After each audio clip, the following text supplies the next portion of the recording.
चाणक्य की 7 गोपनीय बातें किसी ग्रंथ की पंक्तियां नहीं थीं, बल्कि अनुभवों की अग्नि में तप कर निकली वे गुप्त नीतियां थीं, जिन्हें उन्होंने नालंदा की शांत प्रातः बेला में सूर्य की किरणों के नीचे बैठे युवा शिष्यों को उसी प्रकार सौंपा था, जैसे कोई दिव्य धन अग्नि को समर्पित करता है। और इसी वातावरण में चंद्रगुप्त, विशाख और अन्य शिष्य बैठे हुए थे जब चाणक्य ने कहा कि आज जो सुनोगे वह केवल नीति नहीं, बल्कि मनुष्य के मन, राज्य, युद्ध, राजनीति और जीवन का संपूर्ण सार है। क्योंकि संसार में बुद्धिमान वही है जो जानता है कि कब बोलना है, कितना बोलना है और किससे बोलना है। इस प्रकार पहली गोपनीय बात बताते हुए उन्होंने कहा कि सही समय पर कही गई बात पर्वत को भी हिला देती है और गलत समय पर कही गई बात अपना ही बना हुआ राजमहल गिरा देती है। इसलिए जानकारी, सत्य, निर्णय सबका मूल्य समय पर निर्भर है, और यदि कोई समय को नहीं समझता तो ज्ञान उसे बचा नहीं सकता। फिर उन्होंने दूसरी गुप्त शिक्षा दी कि रणनीति किसी को मत बताओ, क्योंकि योजना जंगल की आग की तरह फैल जाती है और एक बार फैल गई तो तुम्हारे उद्देश्य का अंत सुनिश्चित है। यह कहते हुए उन्होंने बताया कि चंद्रगुप्त भी एक बार योजना साझा करने की गलती कर बैठा था, जिससे पूरा अभियान विफल हो गया। पर सीख भी वही मिली कि नीति बताना हमेशा मूर्खता है।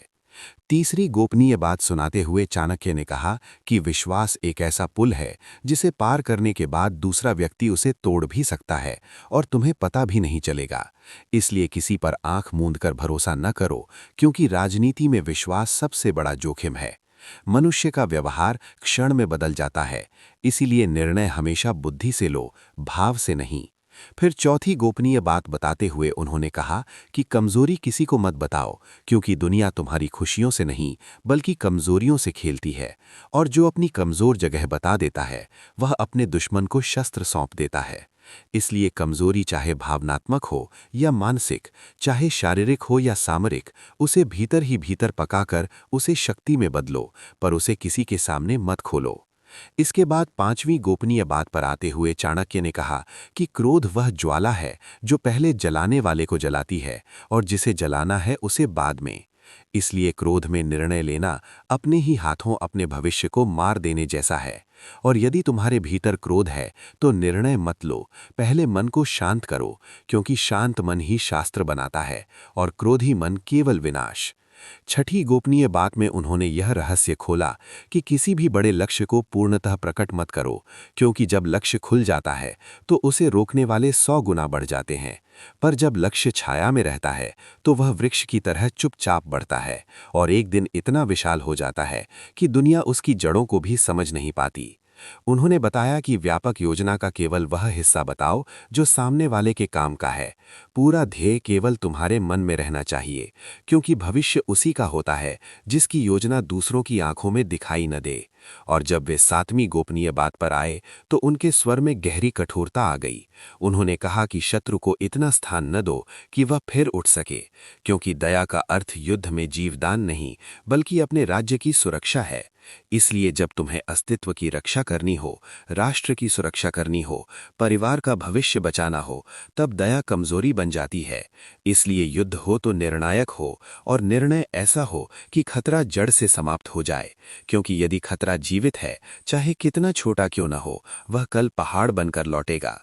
इस प्रकार चाणक्य की 7 गुप्त बातें न केवल राजनीति की आधारशिला थीं, बल्कि जीवन की भी रीढ़ थीं। और उन्हें सुनते हुए चंद्रगुप्त ने महसूस किया कि गुरु जिन बातों का उपदेश दे रहे हैं, उन्होंने स्वयं उन्हें वर्षों तक अपने जीवन में उतारा है। कभी अपमान सहकर, कभी संघर्ष झेलकर, कभी एकाकी रहते हुए और कभी पूरी दुनिया के विरुद्ध खड़े होकर।